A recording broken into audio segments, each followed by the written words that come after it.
Welcome to Job Tales, the show where I interview people from all over the world about their profession.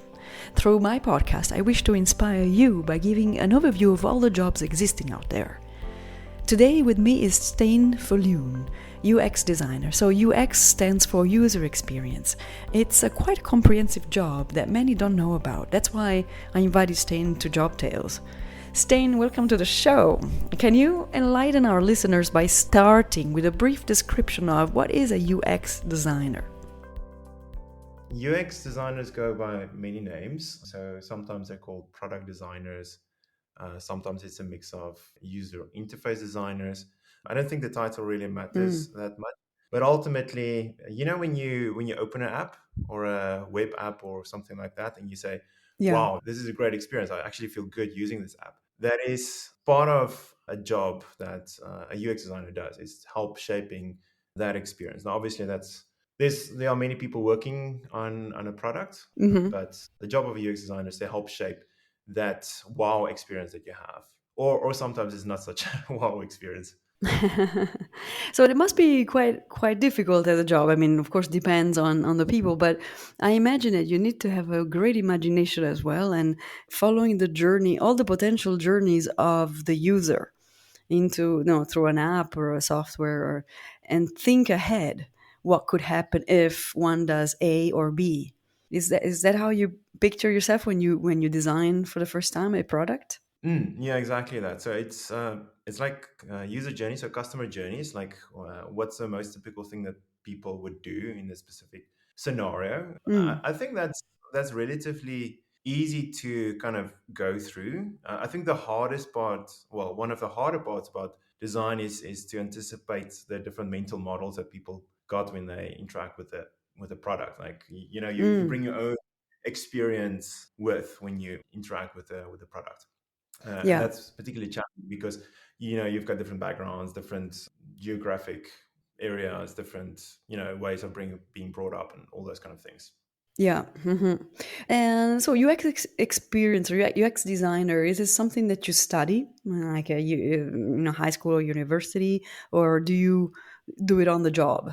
Yes, you can study for it. There are qualifications for it, although I think most people probably are self-taught or they do it on the job. My background is self-taught, so I've kind of learned everything Mm. that I learned through working with other people, working on products. The more formal learning that I've done was mostly through reading a lot, various types of things, books, but also articles, reports, things like that. So, but you can Mm. go and study at the university or college for that. Okay, so can you tell me what you did and what studies did you do?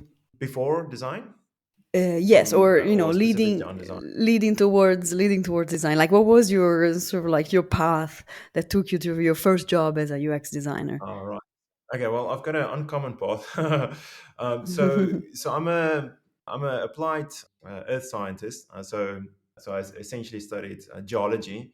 I Okay. finished my degree, and I thought, goodness, I don't see myself digging up rocks for the rest of my life. So and then I continued to study some other things. I became what they call a professional certified coach, which is like a life coach or that Okay. type of coaching. So I did that for some time, and then I kind of stumbled into more creative areas. Became a self-taught motion designer, animator, and videographer, and that led to UX design. So that's kind of my high-level helicopter path towards becoming a product designer or UX designer. Okay, so quite diversified, and so it took you all your years of study to understand that geology was not going to be your thing, or was it like midway?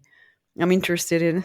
I would say I was in my second year, or maybe my Okay. third year. I realized I'm not sure if I actually want to do this for the rest of my life. And I think maybe it's because the idea that you have of a job when you start out is very different from what it end up being. Especially when you go through school, and school doesn't quite prepare you for what the reality of that job is gonna give you. Hmm. Yeah, that is so true, and it's actually one of the main reasons why I do this podcast, because I had, when I was, the age of studies, ending high school, understanding what to do. Yeah, it's very early to understand unless you really have a passion in for something, and then you go and then you're done. Like you want to be a doctor, you want to be an astronaut, or you want to be, whatever, a hairdresser. But it doesn't prepare you. Yeah, and what you study is not necessarily what you're going to do in life. Like, for example, I studied marketing and communications, and nobody taught me how to make a budget. And first thing I had to do in the marketing department was a budget. I said, oh, like I had to learn it, on the field. So yeah, there's a little bit of disconnect between the academic path and then the actual your real job. And what I find fascinating in your story is that you are pretty much self-made. So to me it does require also a lot of self-discipline to to be motivated to learn and to read a lot, like you said. How did you motivate yourself, and how did you switch to computer science and then eventually UX design? Like, was there a specific event in your life that made you choose that path? I think I kind of stumbled into it. I never considered becoming a UX designer. When I got my first tech job, that was around 2010. I didn't even really knew that UX design existed. I joined this tech company as a motion designer, and I kind of learned that, oh, okay, this is this thing of UX design. So I kind of stumbled into that. Obviously, one of the things that are quite key to designing for other people is you want to see them using your product successfully. So seeing the struggle that people go through, or the how they use your product with breeze, is a motivator in itself. Like, how can I create a better experience for them? And you obviously do that by learning and just exposing yourself to different types of ways of designing and so on. Okay. And so to come to the actual, like the hardcore of your job, like, can you make a concrete example from from the beginning? Like you're given a product, you can define which product it is, and how do you start the UX design? Whew, I wonder if there's an easy way to answer that. So I would say, if I need to break it down in the most simple thing, it is identifying a problem that someone's got and trying to figure out what job do they want to get done.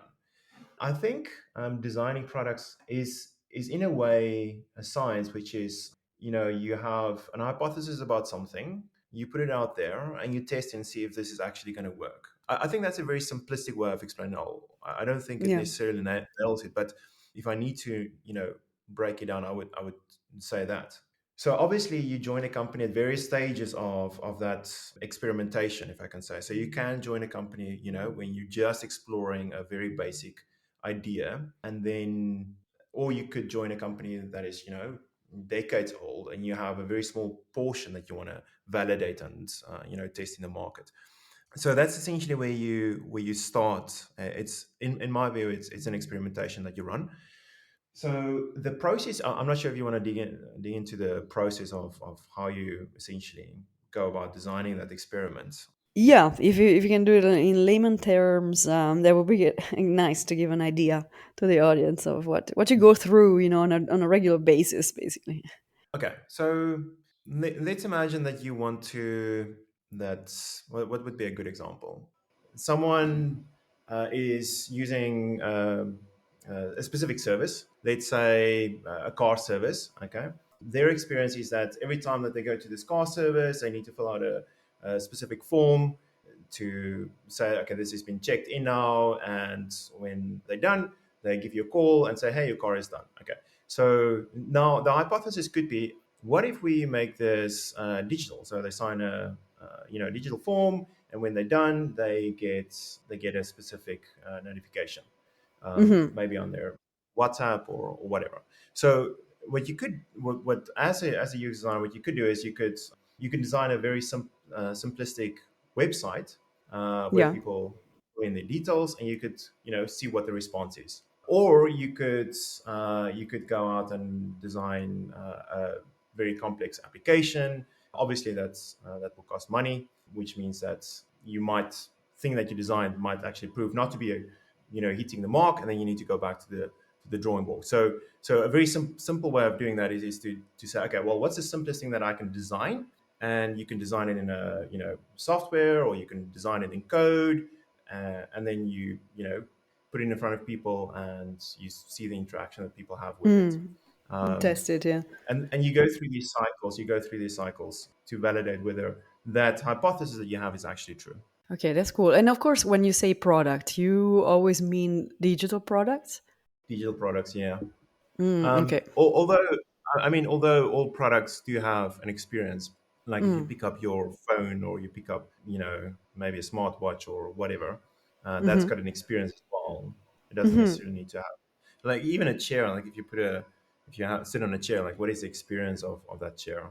Of sitting on a Yeah. chair and of using it, and okay. And so of course you are quite savvy in terms of computer science, and programming.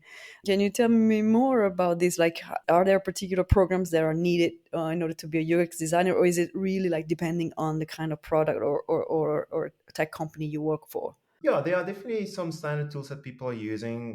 There are a couple of big players that people often refer to.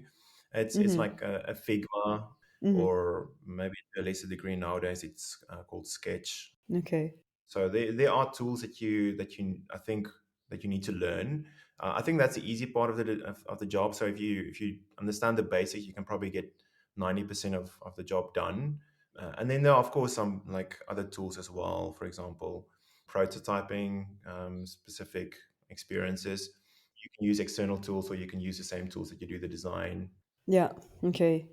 About, is it easy? Is it hard? Like, have you had some hard times during your career? Because of course, it all sounds like it's super easy, and you can do it. You've done it, of course. But can you recall any, tough moments in your life related to your job? Yeah, I think one of the harder parts of the job is knowing where you will fit in best, because obviously you can join different types of companies. You can join a big enterprise, or you can join a tech startup, or maybe an Hmm. agency to work for. And I Right. think different people fit into different spaces, and you can only really know that if you get to know yourself better. And I think that's the hardest part is just trying to go deeper while you're on the job to see what resonates with you and what doesn't resonate with you. So Hmm.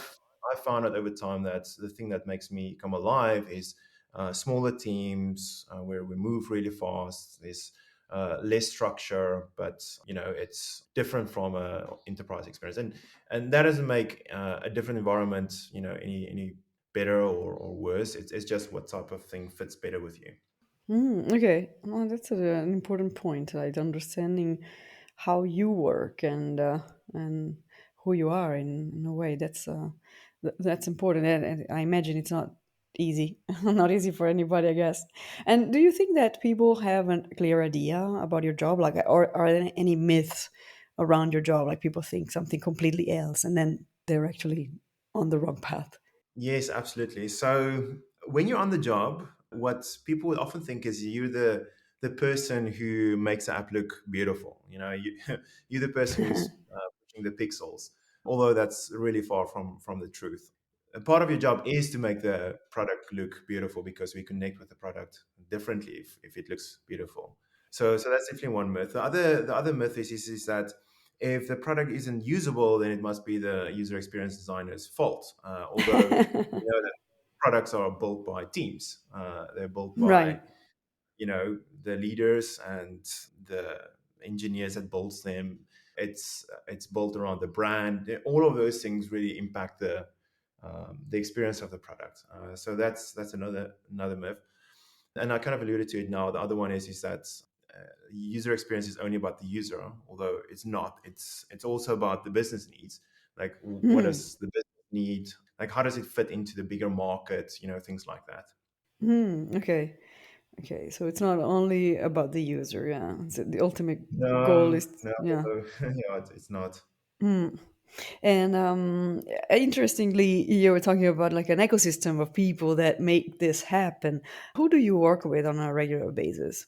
So at my current job at a tech startup, it's a small company. It's like 9 people. So in smaller Okay, companies, you would tend to work with everyone. everyone. Like Yeah. like engineers, you would work with the founders of the company. You would work with Maybe if there's salespeople, you might end up working with sales or marketing, depending on how big it is. I think as a company scales, the the people that you work for change, or sorry, work with change slightly. So you might work with some UX writers. Maybe you will work with some product managers or some support people. So it very Mm. it changes quite a bit. When we were talking before the interview, you said that you like to work for startups. Have you worked for larger companies?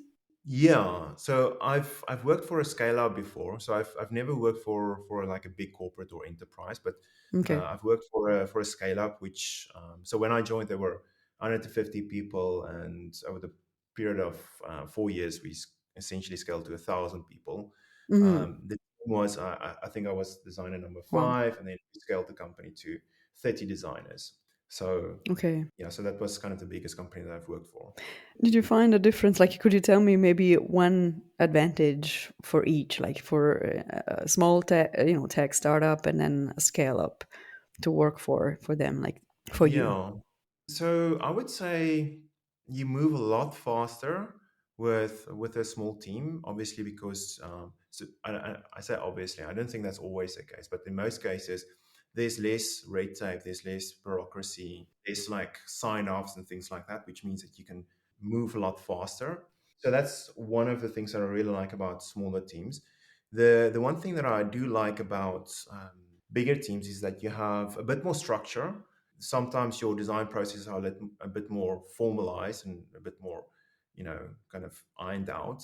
But that doesn't necessarily need to be true. Sometimes it's not the case. I was fortunate to have seen that at the scale up that I've worked for as well. Okay. Any fun stories that you can share? Any anecdote about your work? So I had this great opportunity that came my way, completely unexpected, many years ago. That was when I just started out my career. I liked writing, so I had this Hmm. blog running for some time. And I started to date my now wife, and we started to chat a lot about over WhatsApp. Like we would send like hundreds, if not thousands, of text messages. So I had a experience with WhatsApp, which was mostly good, but there were things that I felt like, okay, I think we can. WhatsApp can do better. So I ended up writing a blog post, and I did some concept designs of how I would improve WhatsApp. Okay. I remember I took a chance. I reached out to the CEO of WhatsApp, and I said to him, "Look, I've got these concept designs. I don't know if you would be interested in considering some of these designs in your product." I did not expect him to reply, but he did end up replying to me, and he said, "I really love these concepts. Thank you for sharing them. We'll think about them." Now, it didn't land me a job, but Okay. the interesting thing is another company in Palo Alto in Silicon Valley, they found my blog post. I still don't know how, but they found my blog post, and they said, "Well, we really like your concept designs. Would you like to come and help us build this texting application?" Which eventually got acquired by Google, like many Oh, years later. nice. Oh, awesome. So That's great. it started with this this love story between me and my wife, texting a lot. And Awesome. yeah, I think there's a story in there, and that is that it is good to put yourself out there. It is good to write and share things, even though it might not be great. Just share it, get feedback, Mhm. and maybe it lands somewhere and it opens up opportunities. Yeah, it's a very good story. Thank you, because it does show that, yeah, if you give, something will come back to you as well eventually, right? And it's good to share the knowledge Yeah, and get out there. It's true, and our means today allow us to do so, to be much more visible than before. Before the social media times and the blogs yeah, and exactly. Yeah, so forth. Yeah, so a nice love story that came out of, and then the WhatsApp, yeah. and so actually, because life is great because there's so many surprises and things that you wouldn't know. Is there something about your job that you didn't know in the past that you said, oh, if I had known that before, maybe I would have done a couple of things differently in my career? Yeah, I didn't quite expect a technical knowledge to play such a big part, which I don't have. And I think if there's one thing that I wish I had a bit more of, and that would have been the ability to maybe code or write software in a very basic way at least. So I didn't quite knew that it would be so important back then. Now I can, I guess, still do that, but I feel like it's also worth spending my time on other things. For example, reading up on, having a wider knowledge about how the world works, how different products are being built, philosophy. There's a couple of like things that crosses on product design that I think is also worth reading up about. I didn't quite knew that reading broadly would help me as a designer, and I think it really did help me in the end. Just like I Hmm. said, like reading a broad range of topics really helped me shape the way that I design products. To go beyond like just not the pure reading in terms of application software and Exactly, but UX design. more, yeah, a broader topic, range of topics. It gives maybe sparks ideas that you wouldn't have if you weren't reading it, or like about philosophy or so. Okay, so keeping also your mind active in other fields helps you in your present job. Yeah, exactly that. Like reading up about business is super useful because you get a Hmm. better understanding of how the whole product actually works. Reading up, like I mean, if you want to read up on sales or marketing or like I mentioned, read up on philosophy or all of these things are helping you shape. If you look at your own personality and the way that you work, how what would you say are the main, maybe two or three main features in your character, your personality, that fit best with your job, that others maybe Um, could find similarities? I think being sensitive helps a lot. Hmm. The more you can feel what other people feels, I think the better your product or the outcome of that is. Yeah. Although I don't think that's the only thing. Being able to think critically and logically definitely helps you, you know, break things down sequentially and solve it in a systematic way. And then also the ability to just think, do like creative problem solving, Yeah. like trying lots of different types of things is super helpful because that's where you when you land in something that works quite nicely, the things that you didn't consider by just doing one design. So just having lots of different iterations really helps as well. Okay. Okay, good to know. I guess you do sit a lot in front of a computer. Is that true? Yep, Or is it a completely true. myth? No, that Okay. is not a myth. I spend about 8 hours in front of my computer. Okay. Maybe more, 10 hours. Like it depends on the day. Like, but I spend most of my time. Now, here's the thing: depending on the product and where you are, you might spend chunks of that doing user research. Going out, speaking to people, doing guerrilla testing. Guerrilla testing is a word for you run around the street, you ask people feedback on a, for example, prototype that you've built. So that takes you out of the office, out of away from your screen. Yeah. Okay. Okay, that's great. Cool. No, I see that our time is going fast. Maybe quickly, something about future. What's the future holding for you? Uh, so, what I would love to do, I don't know when that will be, but I have this dream of having a public garden. So I love gardening. Hmm. I imagine having like a big piece of land, and over time, I design and build it into a beautiful garden that's open to the public, and people, can just stroll through it and play and bring their kids or the animals or whatever. Oh, Um, nice. and I think my success metric would be people need to feel alive and they need to feel whole. If they can do that, then I think the garden would be successful. So somewhere in the future, I would say that would be a next step for me. Awesome. And it will be like a non-digital user experience job. Yeah, exactly. You can bring Awesome. your phone with, but I think you're gonna love it so much that you probably wouldn't want to use your phone. Right, maybe with the app you can go stroll through and get a Yeah. journey. Yeah, yeah, nice, super nice. Well, thank you, Stan. It was very informative, very enriching. Thank you so much. I think it has been very useful for our listeners, young or older. And I Cool. wish you all the best for the your next steps in your career and your life. Thank you so much, Laura. Appreciate it. You listen to Steyn Viljoen, UX designer at a tech company. You will find more episodes on Spotify, YouTube, and Apple Podcast, and any of your favorite players. I'm always looking for new guests, so please send me ideas to jobtalespodcast@gmail.com. See you next week for a new episode of Job Tales.